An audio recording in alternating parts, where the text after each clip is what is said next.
Well, a very warm welcome to today's webinar. My name is Adrian Reed, and I'm really pleased that we're joined on today's BA community webinar by Liz Calder. I've known Liz for a while now, but I was really pleased to see her presentation at the BA conference Europe this year, because it was about a topic that I knew something about. But when I saw Liz present it, it seemed very relevant to the work that I was doing at the time, and I suspect relevant to the work that many of us do as BAs. So Liz is going to talk to us about cognitive biases and how they might be relevant to us in our roles as business analysts. But before we continue, just a little bit of an intro to Liz. Liz wears many hats. She is, in her voluntary capacity, she is a director of the IIBA UK chapter, a cause that many of you know is very, very close to my heart as well. Her experience ranges from leading cross-functional and global teams in large organizations to being part of small digital agency teams with clients in science, life science, and education sectors. Whatever the environment, she knows that what makes a project success is the combination of good project practice and getting the best from the people in your project. And that, of course, includes thinking about the psychology and behavioural economic side as well. Please do ask questions throughout the webinar. You'll notice there's a questions panel. Type questions in as they arise, and I'm sure Liz will take some questions towards the end of the session as well. So with a presentation entitled, "Are You Thinking What You Think You're Thinking?" Please welcome Liz Calder. Thank you very much for that introduction, Adrian. So, as Adrian said, what I want to talk about today is cognitive biases. And when I first started hearing about them, I thought, well, surely they can't mean me. I'm a business analyst. My job is to think, to analyse what I hear and come up with well thought out solutions. Thinking is my trade, so surely my brain can't be playing tricks on me. But we have proof that it happens to the best of us. And what you've got here is a graph of judgments made by judges, parole judges. So what happens here is for every point on this curve is where a parole judge had a prisoner come in front of them and let them out on parole. And as you can see, as we go across this chart, the number of prisoners that go out on parole drops and drops down to 0, then it rises again, drops away again, rises, and then at the end of the graph, that poor prisoner, they're going back to jail. And what that bottom graph is time over the day. So if you're in to see the judge early in the morning, the chance of you getting out on parole is high. The first dip is just before lunch. So if you're in before lunch, you're going back to prison. After lunch, you've got a much higher chance of being let out on parole. Through the afternoon, it drops away. After the break, it up again. And at the end of the day, don't be that person on the list. So, and what this is biases kicking in as people get tired. When judges make repeated rulings, they show an increased tendency to rule in favour of the status quo. They keep things as they are. They send a prisoner back to jail. So, but these are intelligent people. They're well educated. They're well trained. Their job is making logic-based decisions. But the graph shows that they're not always making logic-based decisions because, this is averaged out over weeks. So it doesn't matter, there's no correlation here between the type of prisoner you've got, the type of crime they've got. It's about time and how tired somebody's getting through a day when someone's biases start kicking in and their logical thinking disappears. So cognitive bias isn't about being stupid or just not thinking enough. And it's all down to the fact that the brain is fundamentally a lazy piece of meat.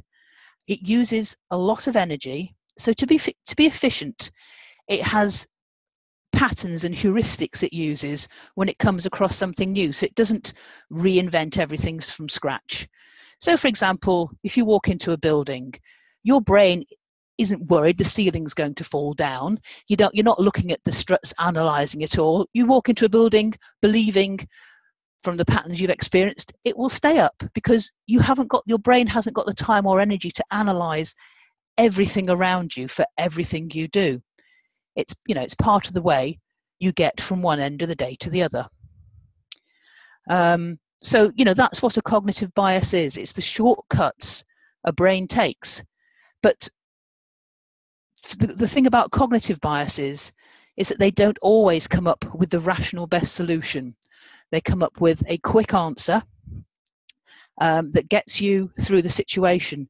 But if you stop and think about them and take time to think about them, then often they're rationally wrong, because we have two parts of our brains, one that makes these really quick decisions and one that is slower and more logical and makes factual decisions.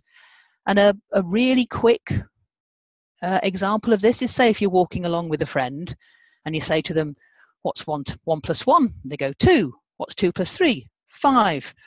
What's 17 times 34?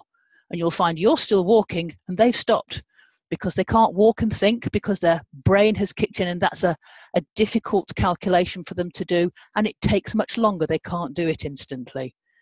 So this is what happens. We need to know when to use the quick part of our brain and the slower part of our brain for logical decisions. And in business analysis, we want to favour the logical-based decisions over the general survival-based ones, because our job is to look at groups of information and come up with requirements, strategies, approaches, long-term logical decisions based on the fact we have, not instinctive ones. So cognitive biases, there's a lot of them, and this is the Cognitive Bias Codex. And if you're interested in finding out more about cognitive biases, this is a really good thing to look at, but this is far, far too small to see on a screen. But what it does is it's taken the cognitive biases that have been built up over the last few decades and groups them into the different areas to help you, see what sort of biases are kicking in different areas. So if we just kind of break this down a bit and see the kind of areas that biases tend to fall into. So the first one is when there's too much information. What do we do? How does our brain cope? So what we do is we spot the changes, with things that highlight, that jump out of something. We latch onto those. And a very common one of that is, you're driving down a motorway or a road and there's an accident and everybody turns to look, and we get people get very righteous about, they shouldn't stop, they should just keep driving, no rubbernecking. But our brains are programmed, are trained to spot changes, look for something unusual, because that's often where danger is. So that's what we do if we've got a lot of information going on. We look at things that are odd and stick out. If there are things that are already match beliefs we have, we latch onto those and reject things that we find confusing or difficult. And if we've got things already in memory, we latch onto those as well. So if we're dealing with too much information, we're kind of looking for anomalies or looking for things that are very familiar to work out what to do with this information. There's another set of biases that kick in when there isn't enough meaning and we don't understand what's going on in the environment around us. Stereotyping is something that we all do on a regular basis. I don't know enough about this person, this set of people here. What information have I got in the past? Oh, they must be like that. We find stories and patterns. We can create patterns out of single numbers. We forget that they're statistically insignificant. We can make a theme out of a single number. If there's too many numbers, we just simplify like mad, because we're not good dealing with lots of numbers quickly, and we try and make it as simple as possible. And we quite simply assume that things we like are better. And if there's somebody we like, there's something called the halo effect, where if someone we like says something, we're much more likely to believe them than if someone we don't like says the same thing. That's how we try and deal with things when there's not enough meaning. Then there's times we need to act fast. There's a lot of information, there's a lot going on. What do? We've got to act. One thing we do is we just continue with things we've already started. There's a classic sunk cost fallacy, or the Concord fallacy, where people, we know people throw away good money after bad because I've started this project, so I'll finish it, regardless of whether it's going to deliver what we need it to deliver. We pick on the thing we see first, the thing that jumped out of us, we go with that, we follow that. We pick simple solutions. It's easy to decide what to do. If it's easy to decide what to do, we do it. And we do what feels important to us, what makes us, what strengthens our values and builds up our relationships with our community. That's often what we do. And, we'll make one of these decisions before actually looking at the facts. And then the other area of difficulty we have is when we've got information and we don't know what to remember.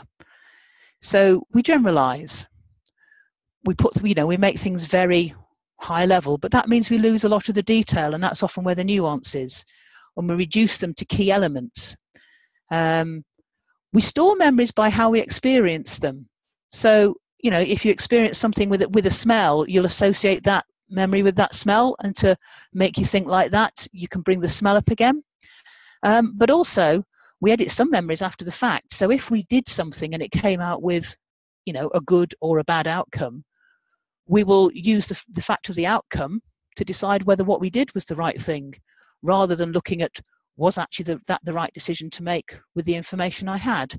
So we remember things that didn't happen, and we forget things that did happen, because we know we've got to deal with certain circumstances and move forward. So these are, the cognitive biases and the main areas that they kick in. Because everything that the brain comes across has multiple interpretations. We notice what matters to us. So, for example, I had a friend who used to work in a paper factory, and when we went out, we'd be sitting somewhere, and she'd be looking at the tissues and the hand rolls and the napkins, because that was what mattered to her, and I was just oblivious to this. Whereas my dad worked in a restaurant, so I was counting the number of waiters going in and out the kitchen, and the number of plates that were laid at the table, and the number of customers they were getting through, because that was what I was trained to watch for.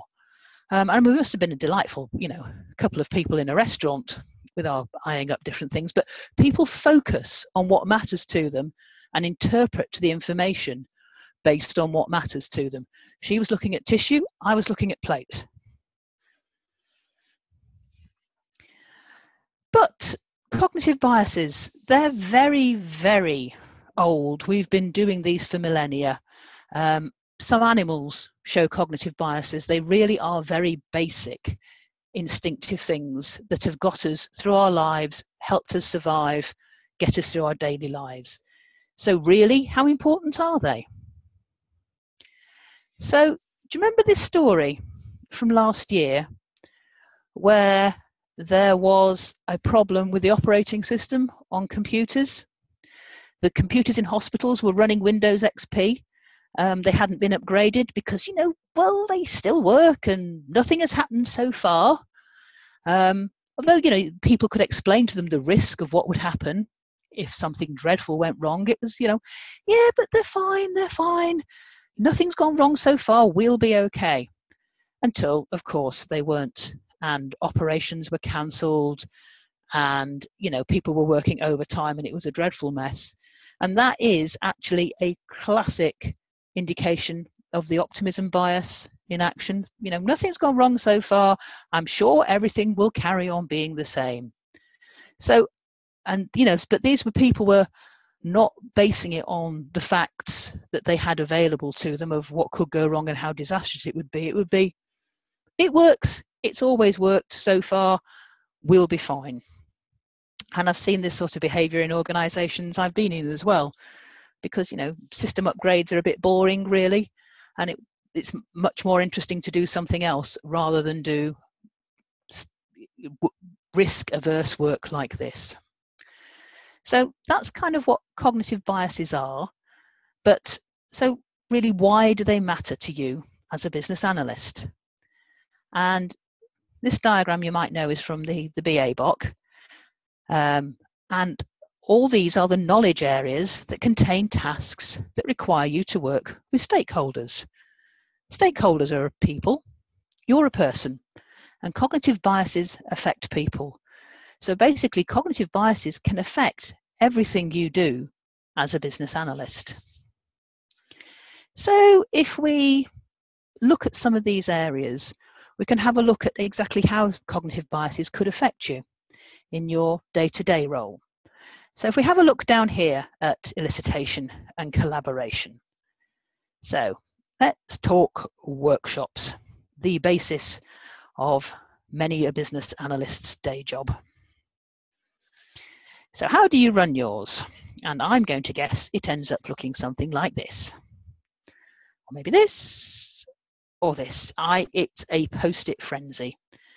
When I scan through on my phone at my photos, you know, I've got the odd photos of the garden and meals I've had, but mostly it's page after page of post-its on walls from sessions I've been in and taken the photographs afterwards. You know, they're different colours, they're different shapes, they're different Sharpie pens, but they're post-its. It's the daily life of what we do. So, how do cognitive biases affect us here?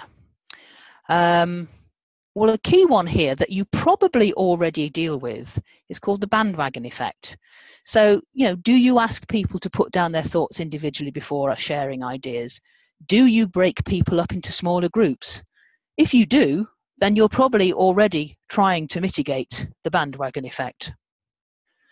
And that is where if you allow one key person to start talking before everybody has had chance to get their thoughts out, their thoughts will trample over everybody else's, or everybody will just leap onto their ideas, and you lose other people's ideas because they don't have the confidence to raise them once someone with a strong idea has come up. And we all use this technique of allowing, you know, some quiet reflection to get people's ideas down on their post-its before they go on the wall, to get more ideas out, rather than allowing the first person to speak to drive the conversation. So that's a very common cognitive bias that will affect a business analyst. So, and then another one that affects us.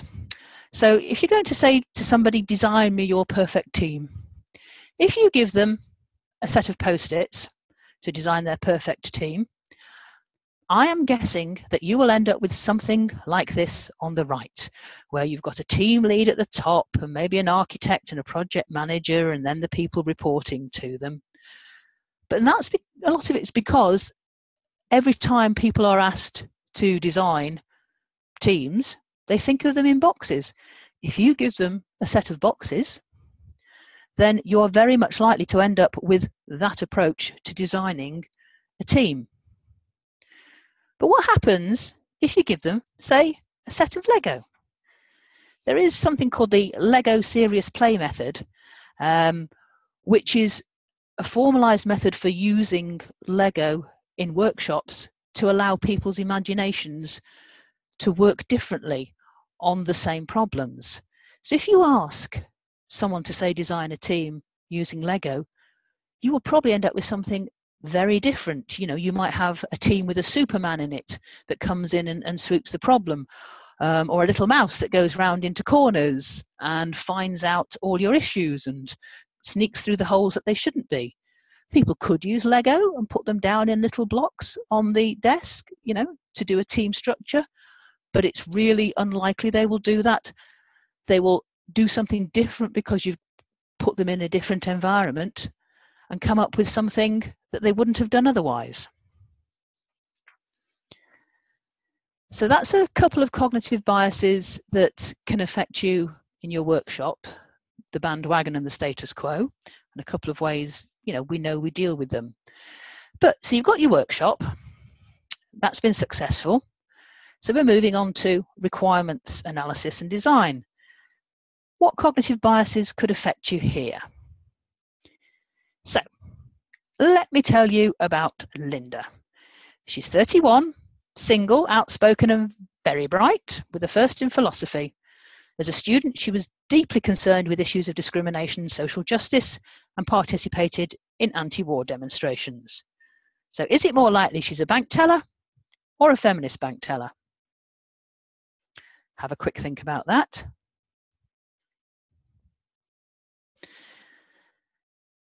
Statistically speaking, it's more likely that she's a bank teller because the group of bank tellers is much bigger than the group of feminist bank tellers. But 90% of people come up in their head with, she's a feminist bank teller. And this is to do with the conjunction fallacy. So the more information you have about something, the more likely you think that it is. So if you've got all that detail, you assume she's going to be a feminist bank teller, even if maybe not all that information is relevant. So what does that mean when you're exploring new options with your stakeholders? What happens if there's somebody who knows an awful lot about a piece of software, say you're looking at, and they used it in their last job in a completely different domain to do a completely different job, but they know an awful lot about it, and share that information with the rest of your stakeholders? Will that extra information they have mean that people latch onto that tool as the best tool just because they know more about it? And conversely, the ambiguity effect, which is the reverse of this, means that if people have missing information, they think the probability of something is unknown. So, a classic one that demonstrates that is, so you're entering a competition, a singing competition in your village, and you know what the level of competition is like. But there's a singing competition in another village, but you don't know what the level of competition is like. And a lot of people wouldn't go for the competition in the other village because they know nothing about it. They don't have enough information, so they think the chance of them winning is completely impossible. They can put themselves in the situation and know what the level of competition is in their own village, but because they don't know it for the other village, they think that they won't stand a chance there, wherein they've probably got exactly the same chance in both situations. So when people don't have enough information, that can put them off a solution. So, an obvious thing here is when you're looking at different tools is just to think before you're sharing your information with your stakeholders is, do we have the same level of information about them all?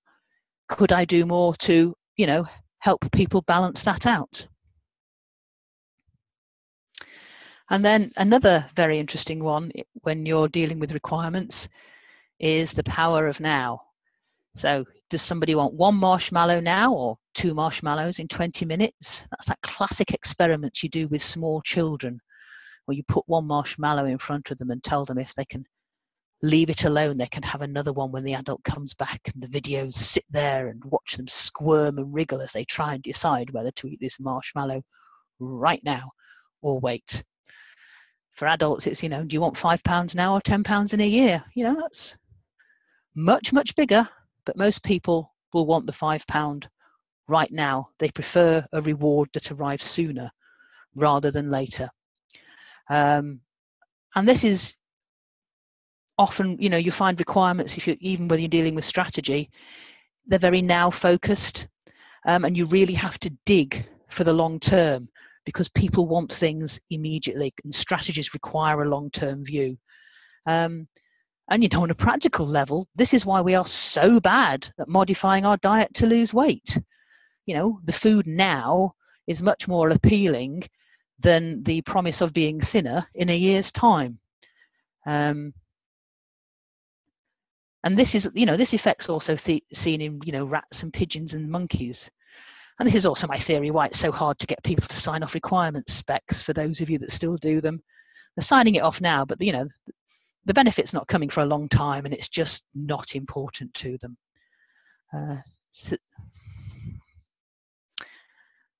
So So those are two key ones that can affect you with your requirements. So you've done your workshop, you've done your requirements, we're moving onward, your project's going well. So you need to start writing your business case now. And cognitive biases can be really important when writing these. And here's a pound to a penny, you all use this one. Anchoring this is a key way of doing your requirements. You have one option that's really expensive, which is the all singing, all dancing, whistles and bells one. You have your option 2, that's the one you're really recommending. And then you've got your option 3, which is the absolute minimum at the cheapest price. So I can imagine most of us do this already. Making numbers look smaller increases their appeal. Advertisers do it all the time. But also, by picking that top number, we anchor the people that we're sharing this with to that value. And there's an experiment. So if you say to a group of people, how old was Gandhi when he died? Was he younger or older than 30? They will come up with a series of numbers, and those numbers will be somewhere in the 40 to 50 region. But if you say to them, how old was Gandhi when he died, and was he older or younger than 80? Then the age they guess is much, much higher. That number that you first give somebody, people anchor to it. They view it as almost a clue. Gandhi was actually 78 when he died, I think. But, if you put a number in front of people, it guides their thoughts as to what is a good number for this area. And I've seen this taken a step further with someone that I used to work with, who, instead of putting numbers, with all the zeros on, like everybody else did, he'd do them as fractions. And, I remember changing all his presentations because he came them in, he'd put the numbers in front, and it was, with all the zeros, which is what we did in the organisation I was in. And he edited it all back and said, no, we'll do it this way. And I'm thinking, but those are the same. Everybody knows that these two numbers are the same, just presented slightly differently. But because his numbers looked so much smaller than everybody else's when he went to the board meetings, he seemed to be getting his projects approved at a much higher rate than people had done previously in that area. And the only reason I could think of was this presentation of numbers, because very little else had changed. So, and that can actually be a very powerful way to present numbers to people to when they're making decisions. And the other thing to be aware of when you're looking at business cases is your losses and gains, because losses and gains are not equivalent to people, and people want to avoid losing money about twice as much as they want to gain it. This is the loss aversion cognitive bias. And an example I've got of this was a project I was doing working with a university events team. And they'd organise trips all around, they'd organise music events, they'd organise trips to the countryside, sports, crafts. And for this, they needed a ticketing system. And I was part of the team that was looking at, investigating the ticketing systems for them. And we tend, as business analysts, we tend to express solutions in terms of their benefits. What will this bring to the organisation? How will it make things better? So out of this ticketing system, there were two main options. One was software as a service, where something like Eventbrite, where they use these ticketing systems, and the other alternative was they built it themselves. And we were looking at the benefits of efficiency, e-tickets instead of paper, getting people in quicker, easy refunds, all that sort of stuff. And the actual best option for them was this system as a service, software as a service, because it was up and running. They could just start using it. But the team were absolutely hung up on the fact that this would cause them to lose a percentage of their ticket income as a service charge. They got completely hung up on the loss part of it rather than the benefits. And to them, it was worth waiting for something. It felt better that they were waiting for something they built themselves, because then they'd have all the money, rather than a percentage, a small, a large percentage of the actual ticket costs. And what we actually had to do in that project was to represent the benefits in terms of least loss, so that the people could get that comfort zone and move away from that absolute being hung up on this loss aversion bias that was just kicking in without them being aware. And that was a very interesting example of doing that. So you're doing really well. You've done your workshops, got your requirements, your business case has come through. Planning. You're actually planning to do the work now. And planning and estimating are a key part of any project, and it is often described as a black art. But it isn't a black art. We are just completely rubbish at it. And what we've got here is a set of students that were asked in their final year to estimate how long it would take them to do their thesis. They were asked to do what's their best guess, their worst guess, and then it was averaged. Now, these were students, they'd been writing papers and documents all the way through their degree, so they had lots of experience of how long it took them to write. So you'd expect, after three years, they'd be able to guess how long it would take them to write their thesis fairly accurately. But the actual average was higher than the worst estimate. Only about 30% of the students, if that, got their thesis in on the time that they said they would. And this is based even on when we know how long something has taken us to do in the past. We are really, really bad at estimating things. But that only affects estimates of how long it takes us to do something. When we estimate for someone else to do the work, we do tend to overestimate. And we all know that estimating is a huge challenge in projects, vital, but a huge challenge. So, what can we do about these cognitive biases that are going to come up and kick in as we work through our BA processes and work through with our stakeholders to help find what their needs and deliver what will help them in their daily work? And half of being smart is knowing what you're dumb about. So actually just being aware that these cognitive biases can kick in is a good first step. If you're aware they're there, you can try and spot them. Can you actually avoid them completely? Not easily. I mean, there is such thing as the bias blind spot, is that we are all likely to detect bias in other people, but really find it hard to spot it in ourselves. And that's a pot to call the kettle black there. And sometimes they're pretty inescapable. You may know it's there, but your brain is still trying to make you take the decision that it seems is easiest. So, and here's a visual example of it, the Jastrow illusion. Most of us have seen this. We know logically that these two shapes are the same size, but when they're put like that, the bottom one still looks bigger. So, despite knowing they're the same, we find it really hard to overcome our basic instincts. But, we can have some strategies for reducing cognitive biases and their effect on us. So remember this lot, the Israeli judge parole hearings.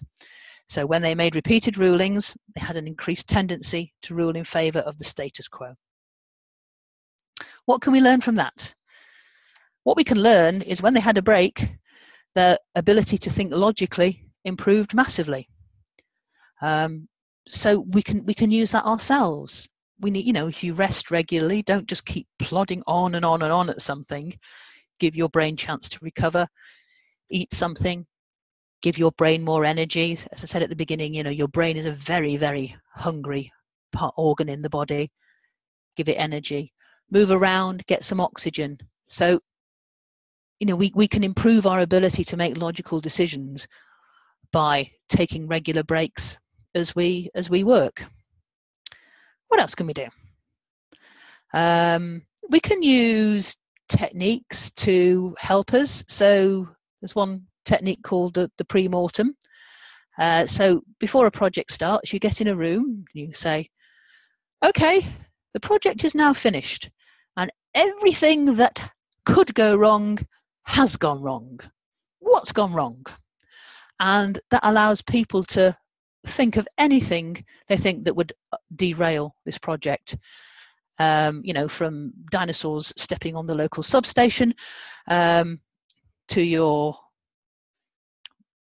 production system being at a different version to your development and test systems, everything that could go wrong. And this can be quite fun as a one-off because people can use flights of fancy, but it also tends to bring out the elephants in the room, like, every time we do a project, the contract situation with our suppliers takes 4 times as long as we all say it's going to, and that always delays us. You can bring out some really big issues if you do it before the project's actually really up and running in earnest. But once you've done that, you can focus on showstoppers, pick the ones that are likely to happen, and agree solutions, which means that later in the project, when something does happen and you've got to think fast and need to act fast about what to do in a situation, you've already got some solutions in your back pocket. You don't need to start dealing with too much information, not enough meaning, to be able to act fast. And that's a nice little tool for helping with some of the things are going to derail projects. Mix things up. As I mentioned before, with using, say, Lego in your sessions, if you use lots and lots of different tools in your workshops, then it stops people falling into the same patterns and coming up with the same ideas each time. There are lots and lots of different problem-solving tools, running visual meetings. I love this game storming book. There's all sorts of lovely little techniques in there, from how to deal with your problem differently. So get your team to make the product they want to build, pretend it's in a box. What would they put on the outside of the box? How would they let people know what's in there? Or if you're working through screens, quite a fun one I've seen is to get someone to sit, put a screen around their face and read text back to you as it appears on the screen. And you learn then just how impersonal and unfriendly it is and not helpful to your users. But if you mix things up in your sessions, it allows different parts of people's brains to trigger different ideas to be made, different links to be made, and get that wider set of requirements and a better strategic view. So pre-mortem, mixing things up, slowing down. Cognitive biases kick in when you need to act fast. So one question is actually, do you need to act fast? Do you need to make that decision right this minute? Can you sleep on it? Can you go for coffee? Can you go for a walk around the office? Allowing your brain that extra time to think through complicated scenarios will help stop going for your first, or somebody to stop going for their first gut reaction. So, regular coffee breaks, always helpful, allow the brain to work on some of the issues that they're dealing with. And then get other opinions. Talk to other people about what you're thinking of. Get your stakeholders discussing things with each other. Get them go back and discuss it with their teams. Saying something out loud slows people down. Having to explain something to other people makes people think things through more carefully. They may have more meaning. They may spot your biases. Confirmation bias is a classic bias where people just see the thing that appeals to them. Discussing that with another person will get a different perspective. So discussing things with other people helps develop ideas properly and comes to a more logical solution. So cognitive biases, they're most likely to affect you when you've got too much information, you need to act fast, you don't know what you should remember, and there isn't enough meaning.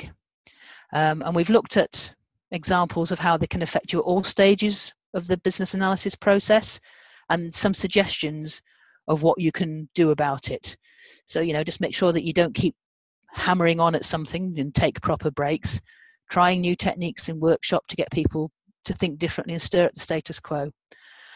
This is a fascinating area, and I'm no expert, but I think increased understanding of this does help me understand why people do the things they do sometimes, and why we don't always come up with what appears the most logical solution in our work.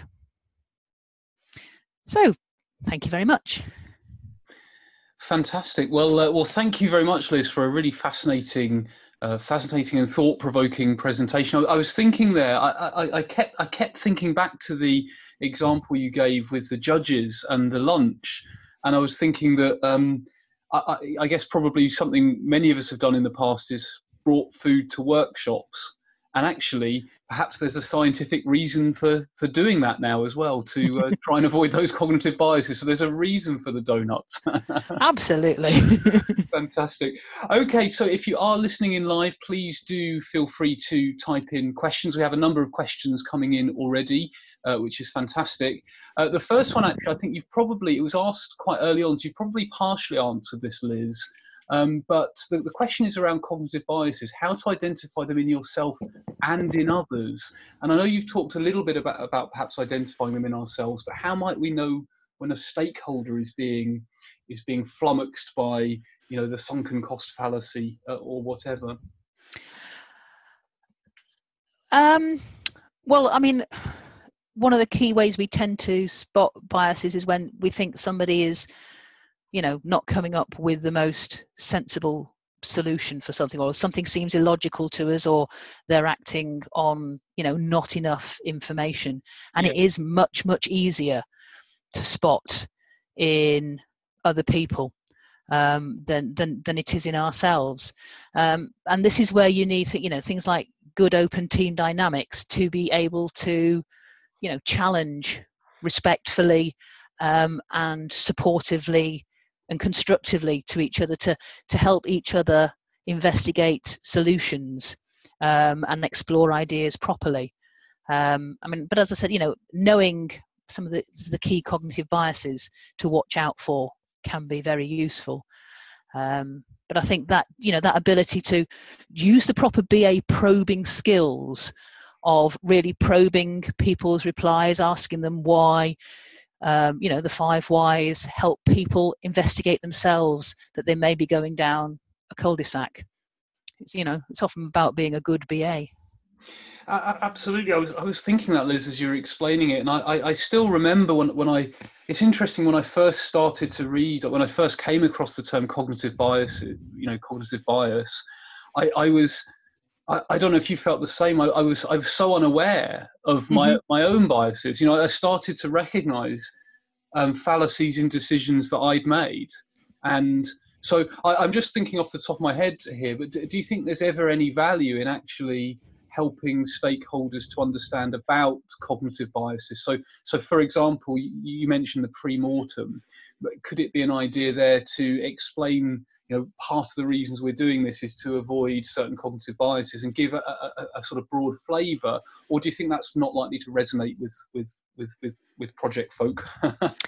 I think it depends on who you're talking to. Areas that cognitive biases are huge in are things like, economists are very open about people's cognitive biases, and accountants, because the last thing accountants need is optimism bias kicking in cost benefit analyses.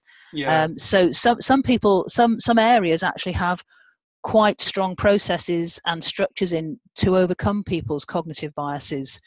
I think that one of the things that struck me when I've started to learn about cognitive biases is the whole wealth of tools there are for business analysts out there.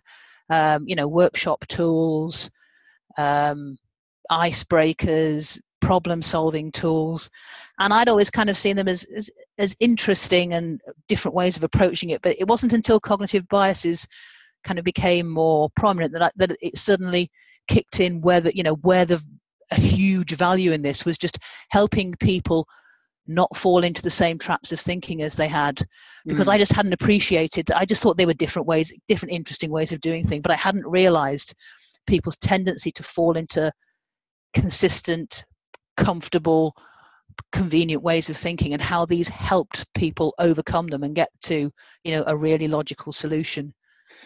So using the tools we can is really helpful to help.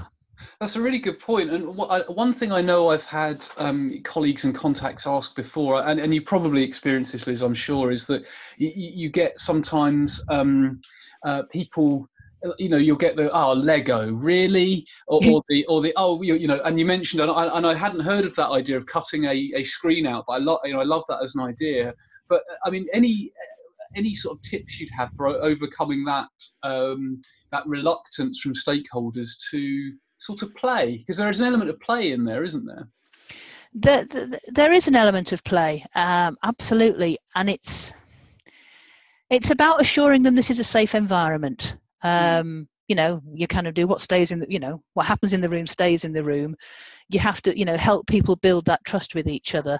Make it clear why we're doing it, but people are often fearful of looking silly. So it's that assuring them that this has a purpose, it will be fun, it will help get them to a different answer, and maybe don't go in with one of the more difficult and far-reaching ones too quickly.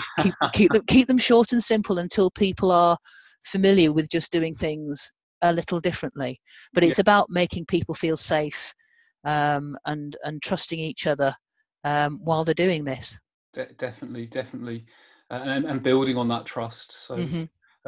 Good. Okay, so our next question is sort of related to the first one, but it's about having spotted cognitive biases in others. How can we encourage them to recognise it and the impact it has? So if we see it in someone else, how can we ensure they recognise it, but not only that, recognise the impact they're potentially having on the project?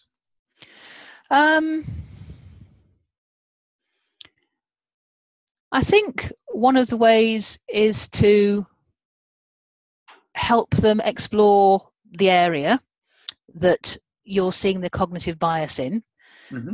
So, for example, confirmation bias. You explore it of this is your preferred solution. How why is that? Where's the evidence for that? Should we maybe do a bit of measurement of this to see if this problem is the problem you think? So if you kind of help explore them with them, and then kind of once you've managed to get to a different answer, that's when you can start to go back with them. So maybe what do you think caused that?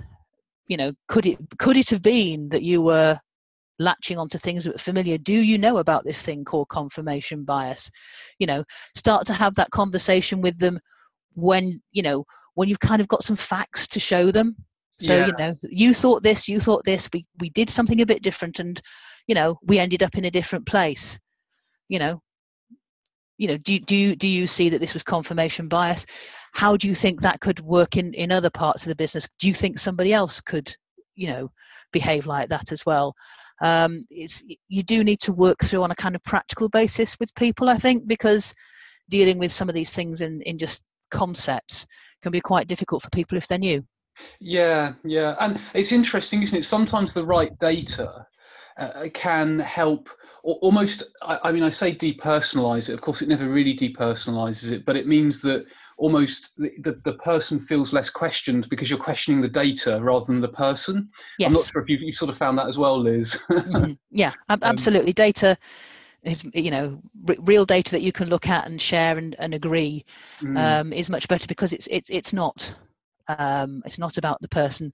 And these, as I mentioned before, these cognitive biases, they're instinctive. People don't know they're doing them because it's the way they've always behaved. So you do have to challenge gently and safely, because it is very much about your identity as a person. Absolutely.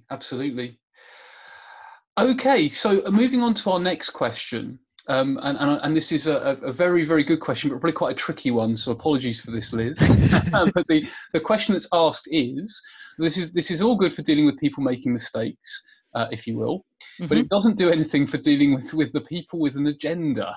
I'm thinking that that's probably people with perhaps a political or hidden agenda the person is referring to there. So any comments? I mean, that's a big topic, but any comments on that one, Liz? Well, I think my first thought might be that if they've got an agenda, you're probably not dealing with cognitive biases, because cognitive biases are the patterns that hit in when you're thinking instinctively rather than logically. But if somebody has an agenda, then they're probably planning it quite carefully to get to the outcome they want. So I think a different approach is probably desired there, where you are analysing, what's in it for that person, why are they interested in that, what benefits do they think they are getting from taking this approach, and then working out if you can get somebody to help change their mind, if you can get to their end game by a different means, give them the feeling they want to feel about helping a certain set of people or feeling important by a different route. I think that's a different issue that you may be dealing with there. Yes, they may be acting quite rationally for the agenda that they have. Exactly. And that's actually echoed all from a slightly different angle. Someone has made the very good point about the previous discussion we were having about data. They say good point on data, but remember, lies, damn lies, and statistics. Data can be made to say anything. Absolutely. Which is a fair point and very true, particularly if someone has an agenda. Okay, so we have our next question, which is what happens when a stakeholder refuses to yield the argument while admitting bias? So I'm presuming what is meant by that is they admit that they are blindsided by a bias, but they say, but we're going to do it anyway. Well,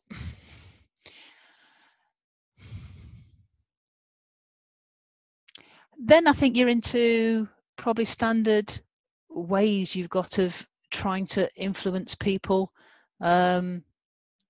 into changing the way that you want them to behave, because that's they don't care about how they came to the decision, they just care about that decision. So again, it's about trying to understand why that is so important to them, what they think they're going to get by driving through that solution, and working out ways of working with them to change their mind or work around them.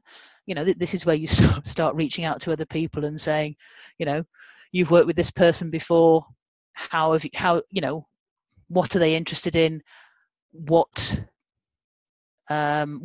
things trigger them to think something through and change their mind.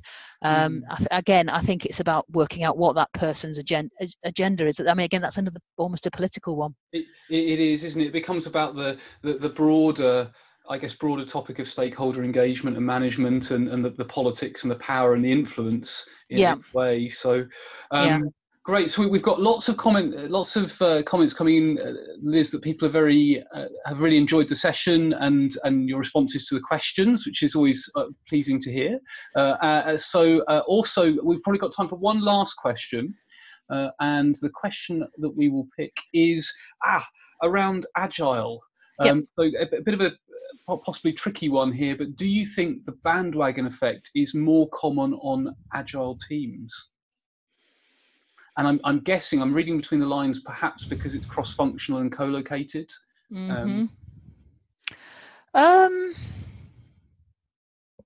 That's a very good question.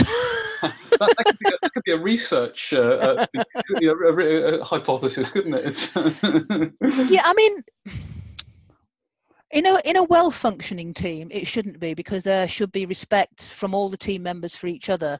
The idea of an agile team is that they are a high-performing team. They're tight. They respect each other's opinions, and can challenge each other in where appropriate.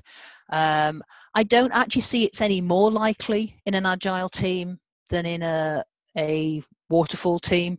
Yeah. And actually, with the discussions that go on around prioritization, yes, I think actually there is can be a little bit less of a chance of the highest paid person making all the decisions. The hippo effect. absolutely.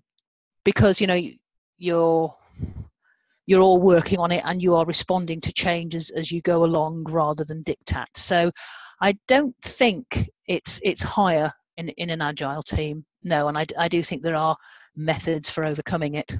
Absolutely. And I was thinking, as you were saying there, Liz, that also, for those of us, I'm sure many on the call have been involved sort of, at the early stages with business cases, and you see bandwagon effects there for sure. Absolutely. Right, great. Well, fantastic, Liz. Thank you very much for a really fascinating session. I have no doubt that people will want to stay in touch with you. If people want to stay in touch, how is the best way for people to connect with you? Is it via LinkedIn, Twitter? Do you have a website, a blog? How can people stay in touch if they're interested to know more or to work with you or whatever? Yes, I mean I'm on Twitter, but the best way to contact me is probably through I have a website, blueraccoon.co.uk, and my email address there is lizc@blueraccoon.co.uk, but that will be on the slides, which will be available after this. Email is probably the best way to get me. Fantastic.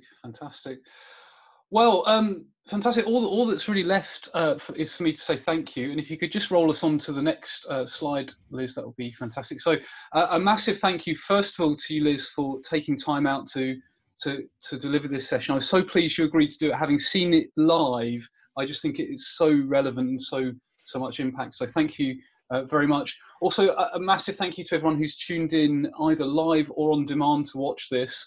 As a reminder, the whole idea behind these webinars, they're very much about BA community webinars, perhaps touching on topics that we don't typically hear about in the BA community. So I hope you've enjoyed this topic. In a few hours' time, you will get an email with a link to just a little questionnaire. If you have other ideas on topics that you would like to hear about, please put them in the questionnaire, and I'll do my best to find a qualified speaker to talk about them. With that in mind, we have our next webinar in just a few weeks' time, which actually relates to some of the questions in retrospect that people were asking in this webinar, and it's Influencing Without Authority, Developing Organizational Intelligence with Sarah Coleman. So I'm very much looking forward to that one as well. So thanks again for attending. Thanks again, Liz, and hope to connect with you all soon. Thank you.